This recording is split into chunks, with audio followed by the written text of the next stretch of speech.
بسم اللہ الرحمن الرحیم الحمدللہ رب العالمین والصلاة والسلام علی اشرف الانبیاء والمرسلین وعلی آلہ وصحبہ اجمعین اما بعد فاعوذ باللہ من الشیطان الرجیم بسم اللہ الرحمن الرحیم قال اللہ تعالی فی القرآن المجید والفرقان الحمید ولو ان ما فی الارض من شجرۃ اقلام والبحر یمدہ من بعد سبعۃ ابحر ما نفدت کلمۃ اللہ ان اللہ عزیز حکیم ما خلقکم ولا بعثکم الا كنفس واحدہ ان اللہ سمیع بصیر سبحان ربک رب العزت عما یصفون وسلام علی المرسلین والحمد للہ رب العالمین اللہم صلی علی محمد وعلی آل محمد کما صلیت علی ابراہیم وعلی آل ابراہیم انک حمید مجید اللہم بارک علی محمد وعلی آل محمد کما بارکت علی ابراہیم وعلی آل ابراہیم انک حمید مجید۔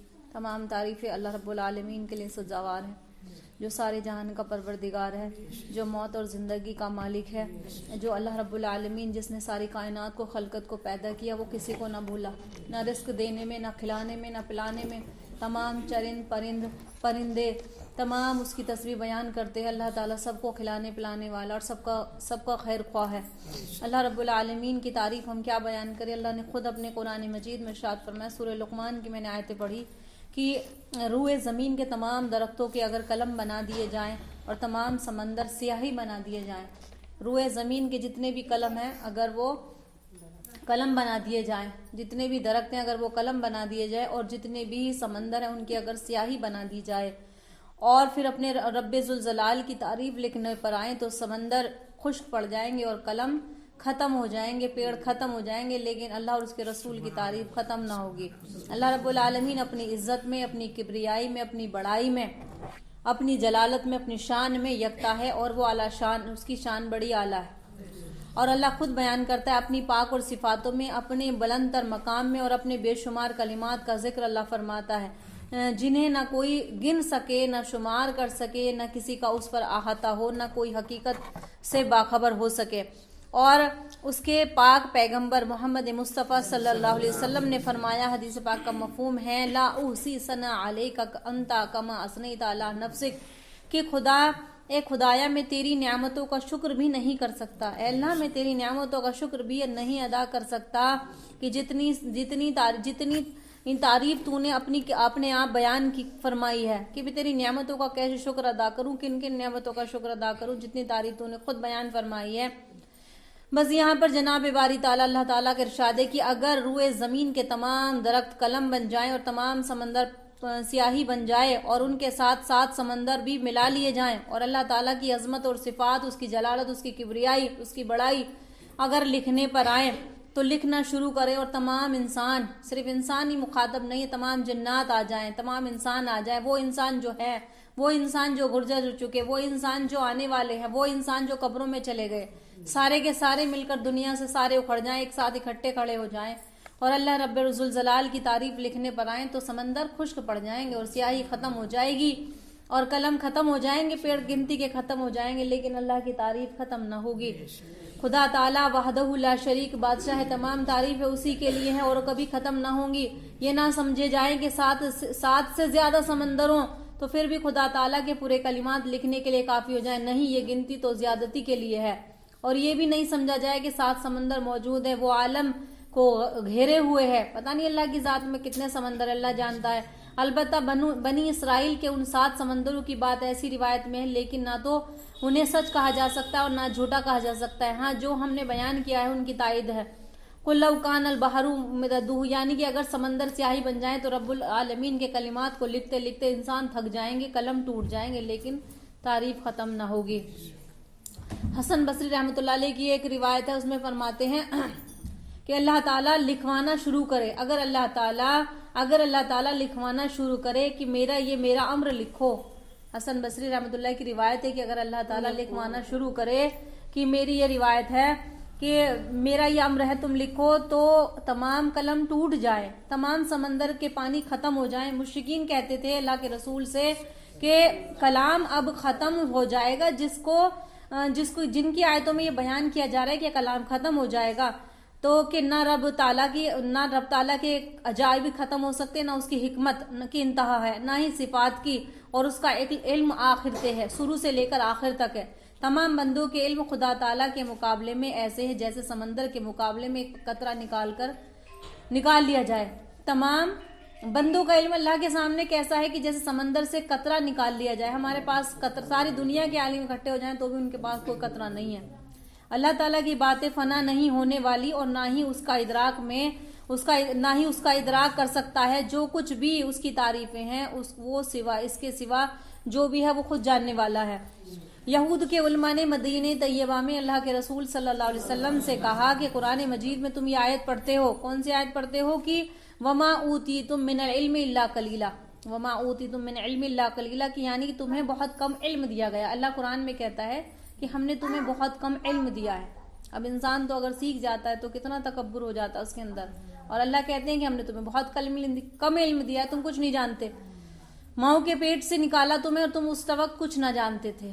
کیسے اللہ کا نظام، کیسے اللہ کی قدرت ہے کہ کیسا انسان جو اللہ نے بنایا، اور کتنے بن رہے ہیں، کتنے بنیں گے، اور کتنے بن کے جا چکے، سب کے نقش الگ، سب کا چہرہ الگ، سب کی آنکھیں الگ، سب کی ناک الگ، سب کا کان الگ، سب کی بولنے کا انداز الگ۔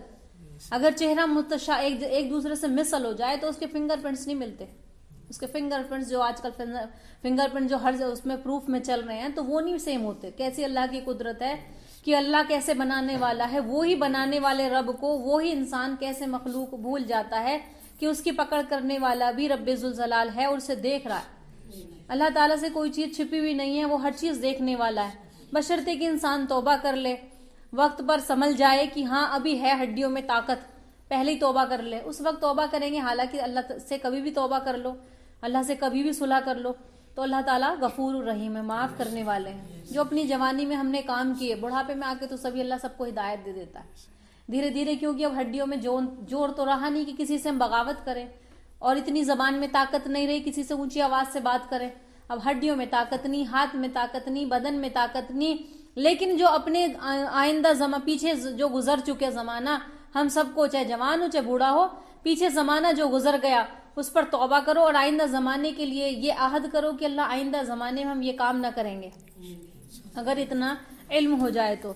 فرمایا کہ تمہارے پاس تو بڑا کم علم ہے، اس سے کیا مراد ہے؟ تو آپ کی قوم اور آپ نے فرمایا کہ ہاں سب انہوں نے کہا کہ آپ کلام اللہ شریف کی آیت کو کیا کریں گے جہاں فرمان ہے کہ تورات میں بھی ہر چیز کا بیان ہے۔ تو اللہ کے رسول نے فرمایا سنو، وہ تمہارے پاس جو کچھ بھی ہے وہ سب اللہ تعالیٰ کے کلمات کے مقابلے میں بہت کم ہے۔ جتنا بھی تم نے اپنے پاس جمع کر رکھا ہے وہ اللہ کے کلمات کے مقابلے میں بہت کم ہے۔ تمہیں جو کفایت ہو اتنا اللہ تعالیٰ نے نازل فرما دی، جتنی ضرورت ہے اللہ نے اتنا نازل فرما دیا ہے۔ اس پر یہ آیت اتری، لیکن اس سے معلوم ہوتا ہے کہ یہ آیت مدنی ہے۔ پھر اللہ تعالیٰ ہر چیز پر غالب رہنے والا ہے، تمام اشیاء اس کے سامنے پشت اور عاجز ہیں۔ اللہ تعالیٰ کے سامنے سب عاجز ہیں، کوئی اس کے سامنے اگر اکڑ کر دکھائے تو ایک دن وقت آتا ہے کہ اس اکڑ کرنے والے کی اکڑ نہیں جاتی، وہ ختم ہو جاتی ہے، کتنا ہی اگر دکھا لے۔ لیکن جب موت کا مزہ آتا ہے نا، موت کا مزہ جس نے چکا ہے چکنا ہے ہر کسی کو، کہیں بھی چھپ لے، سمندر میں جا کے چھپ لے یا گفا میں جا کے چھپ لے، موت آ کے رہے گی، وہ برحق ہے۔ تو اللہ کو عاجز نہیں کر سکتے، ہم سب اس کے سامنے عاجز ہیں اور اس کے ارادے کے خلاف نہیں جا سکتے۔ وہ اپنے اقوال میں، اپنے افعال میں، اپنے اقوال میں، اپنی شریعت میں، اپنی حکمت میں اور تمام صفاتوں میں سب سے اعلیٰ ہے اور سب سے غالب اور قہار ہے۔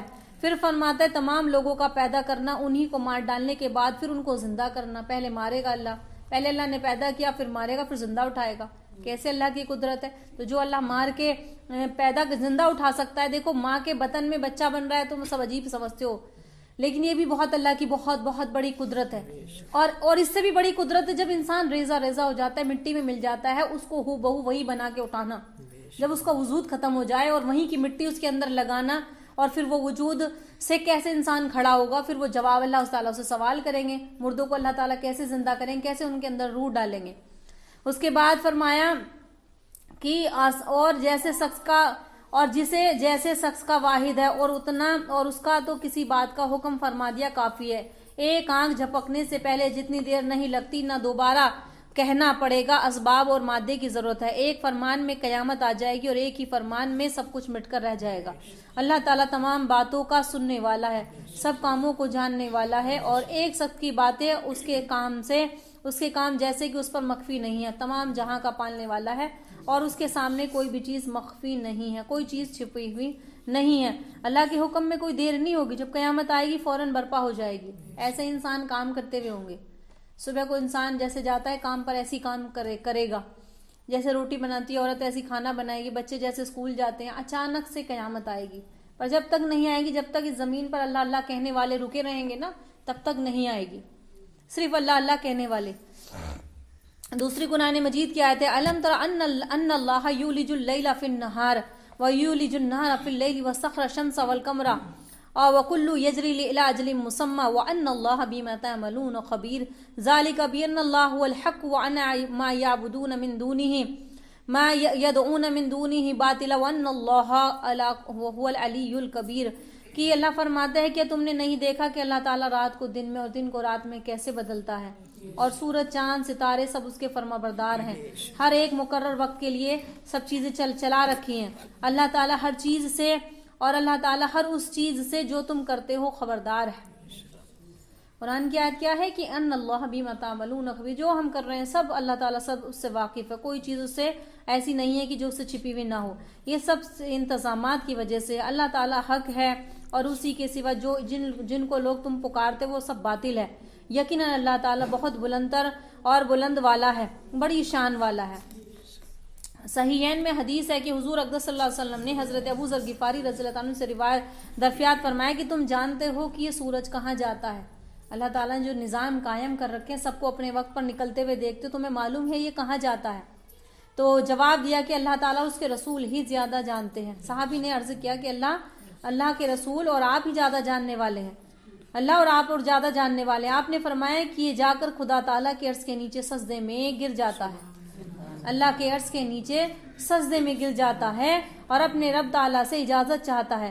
قریب ہے کہ ایک دن اس سے ایسے کہہ دیا جائے گا کہ جہاں سے آیا تھا وہیں واپس لوٹ جا، یعنی کہ جب قیامت کے دن آئے گا، مغرب سے سورج مشرق سے نکلتا ہے، پورب سے نکلتا ہے، پورب میں ہی مغرب میں جا کے چھپتا ہے، پشچم میں جا کے چھپتا ہے۔ تو جب حکم ہوگا کہ جہاں سے آیا تھا وہیں چلا جا، تیرے سجدے کی بھی کوئی ضرورت نہیں ہے، کیونکہ روزانہ وہ سجدہ ریز ہوتا ہے اور وہیں پر لوٹ جا۔ ابن عباس رضی اللہ عنہ کا قول ہے کہ سورج بمنزل ساقیہ کے ہے، دن کو اپنے دوران میں جاری رہتا ہے اور غروب ہو کر رات کو پھر زمین کے نیچے گردش میں رہتا ہے، یہاں تک کہ اپنی مشرق ہی سے طلوع ہوتا ہے۔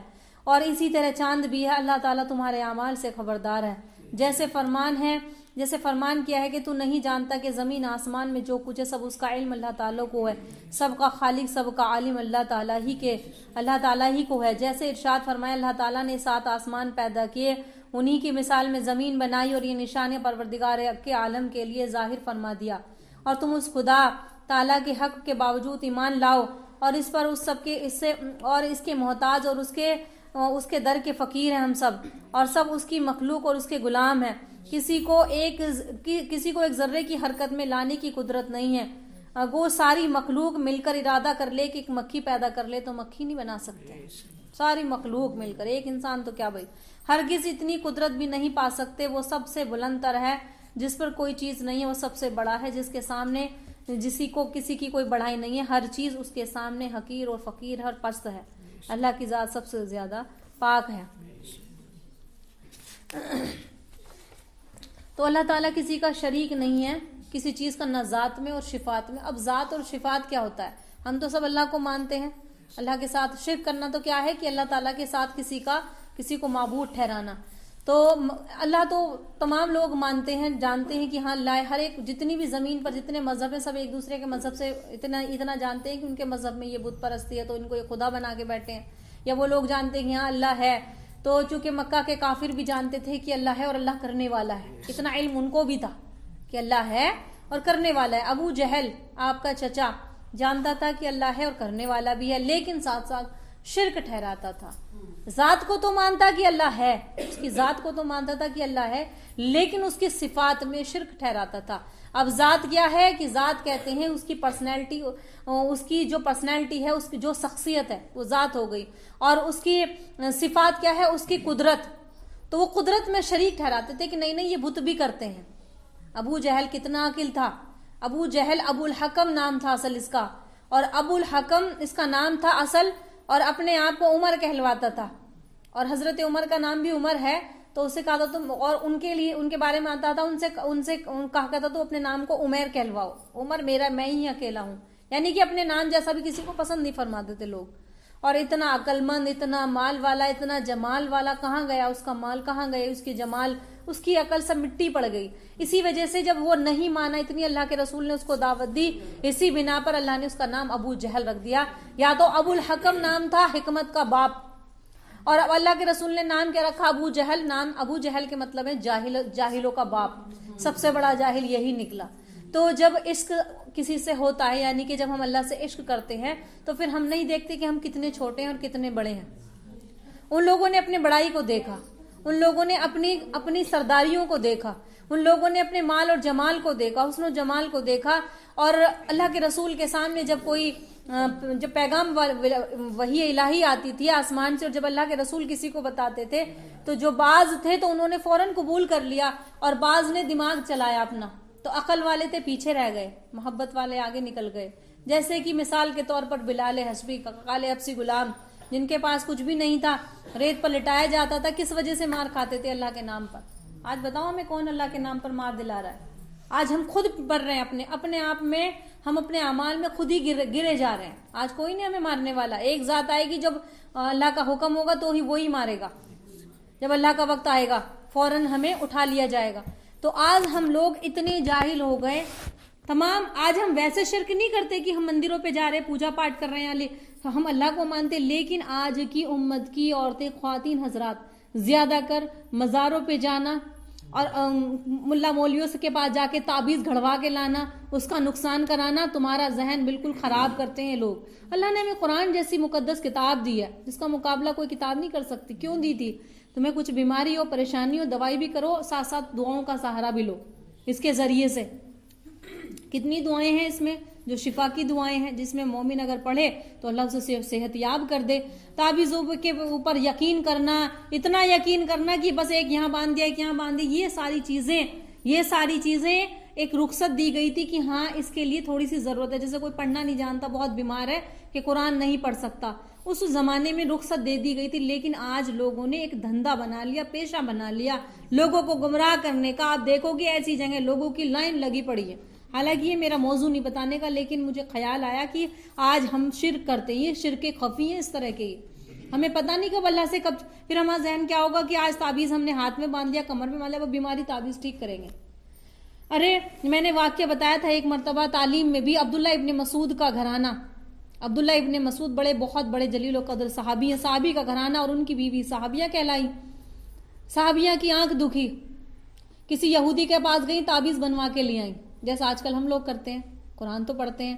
حضرت عبداللہ ابن مسعود آئے, گھر میں آئے, دیکھا کہ گلے میں بیوی کے تعبیذ پڑا ہوا ہے. ارے کہنے لگے تمہیں کیا ہوا, تم نے تعبیذ کیسے ڈال رکھا ہے؟ کہنے لگے آنکھ دکھی تھی.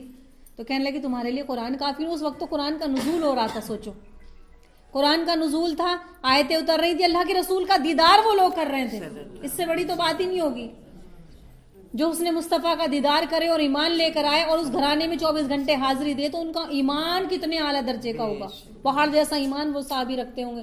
لیکن عقیدہ تھا بس اپنا اپنا. تو انہوں نے کہا کہ نہیں قرآن کو میں مانتی ہوں, نعوذ باللہ, میں شرک نہیں کرتی, میں قرآن کو مانتی ہوں, اللہ کے ہر احکام کو مانتی ہوں. لیکن وہ یہودی جو ایک عورت ہے, آنکھ دکھنے کا ایک جیسے کہتے ہیں نا جھاڑتی ہے, جیسے ہم لوگ جھڑوانے جاتے ہیں تو وہ اس کا ہاتھ لگ جاتا ہے بس. تو میں اللہ کو مانتی ہوں, عبادت کرتی ہوں, نماز پڑھتی ہوں, میں اس کے ساتھ اللہ کو ساتھ کسی کو شریک نہیں کرتی. لیکن بس یہ ہے کہ اس کے پاس جاتی ہوں تو ٹھیک ہو جاتی ہیں آنکھیں. تمام عورتیں جا رہی ہیں, تمام بچوں کی آنکھیں دکھی ہوئی ٹھیک ہو رہی ہیں. تو کہنے لگے کہ عبداللہ ابن مسعود کے گھرانے کو اس تعبیذ کی ضرورت نہیں, گلے میں سے پکڑا, اٹھا کے باہر پھینک دیا کہ یہی تو ہے شیطان کا سب سے بڑا غلبہ, جو شیطان گمراہ کرتا ہے کہ اللہ تعالیٰ اس کے حوالے کر دیتا, اب جاؤ اسی سے مدد مانگو. پھر یہ تو ٹھیک ہونے کو, غیر مذہب کے لوگ ٹھیک نہیں ہوتے.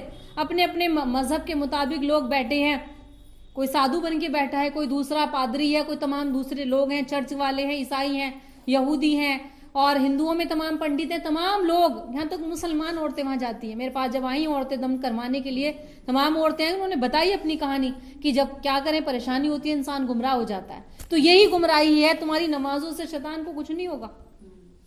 نماز پڑھتے ہیں، قرآن پڑھتے ہیں، اب شیطان دیکھتا ہے کہ اس کو گمراہ کس طریقے سے کرنا ہے. یہاں سے تو ہٹے گا نہیں، بھائی نماز تم سے کہے کوئی نہیں مت پڑھ، کوئی ایسا ہے جو کہے گا نہیں میں تو نماز پڑھوں گا؟ تمہیں نماز سے کوئی نہیں ہٹا سکتا، بشرطے کہ ایک آدھ وقت کی قضا ہو جائے یا نہ پڑھے، وہ بات الگ ہے. لیکن تم کبھی نماز کا انکار نہیں کرو گے، کبھی قرآن کا انکار نہیں کرو گے، کبھی سچ کا انکار نہیں کرو گے، کبھی توحید کا انکار نہیں کرو گے. لیکن یہاں آ کے مار کھا جاؤ گے تم کہ نہیں اس سے تو آرام ہو رہا ہے. تو اب لوگ عبداللہ ابن مسعود رضی اللہ عنہ نے اپنی بیوی کے گلے میں سے وہ نکال کے تعبیز پھینک دیا. کہنے لگے کیا عبداللہ ابن مسعود کے گھرانے کو قرآن کافی نہیں ہے؟ تو قرآن آج بھی ہمارے لیے آج بھی ایسا ہی ہے.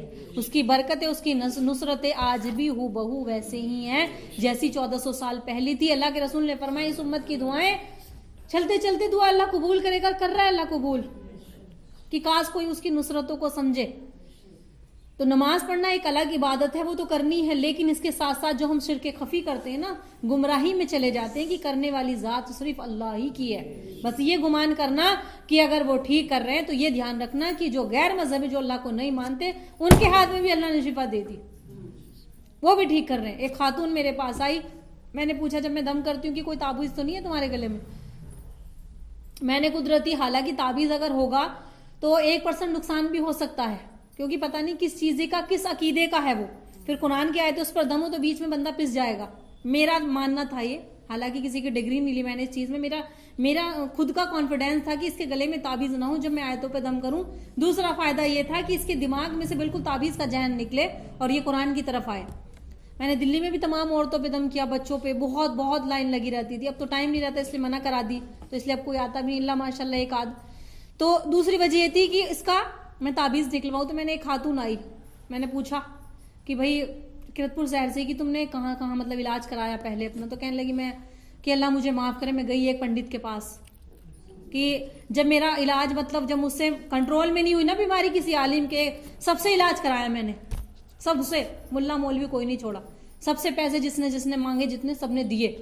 کسی نے 5000، کسی نے 10,000. دیکھنا فری کا علاج، قرآن کریم جس کو پڑھنا ثواب، دیکھنا ثواب، چھونا ثواب. پیار سے دیکھ لو شاید اللہ جنت کے وعدے فرما دے. پڑھنا نہیں جانتے نا، پیار سے دیکھ لو اللہ جنت کے وعدے فرما دے. اسی بات پر یاد آئی، ایک ماں بیٹی تھی، قرآن پڑھنا نہیں جانتی تھی، لے کر آئی خرید کے بازار میں سے، بڑا پیارا لگا قرآن، خرید کر لے کر آئی، گھر میں بیٹھی رکھا، لیکن رکھنے کے جھوپڑی میں دیکھا تو جگہ نہ ملی. کہاں کو رکھوں کوئی ابھی ہینڈ ٹو ہینڈ تو لے کر آئی، ہاتھ و ہاتھ کی کہاں کچھ بناؤں کہ کچھ ایسی لکڑی رکھوں یا کیا رکھوں. پوری رات سر پہ رکھ کے گزار دی. اسے کہاں رکھوں گی، گود میں رکھ کے سر پہ اس کی عظمت، کہتے ہیں نا کہ جاہل انسان زیادہ عظمت کرتا ہے. اتنی محبت دی، اتنی مدی، پوری رات سر پہ رکھ کے گزار دی. تو اللہ وہ ہے، اللہ نے جنت کے فیصلے اتار دیے. پڑھنا نہیں جانتے تھے. تو اللہ وہ ہے جو مطلب قرآن اللہ نے ہمیں دیا ہے، اس سے فائدہ اٹھاؤ.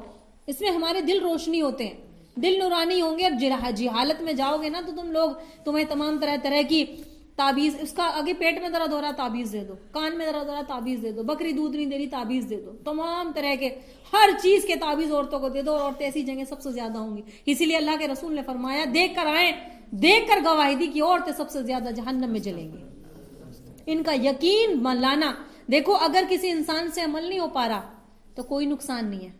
نماز نہیں پڑھ رہا، قرآن نہیں پڑھ رہا، روزے نہیں رکھ کے جا رہے، اس کا الگ میٹر ہے، الگ معاملہ ہے. لیکن اگر انسان اس کا عمل بگڑ جائے کوئی نقصان نہیں. اگر اس کا عقیدہ خراب ہو جائے تو وہ شرک تک پہنچ جاتا ہے.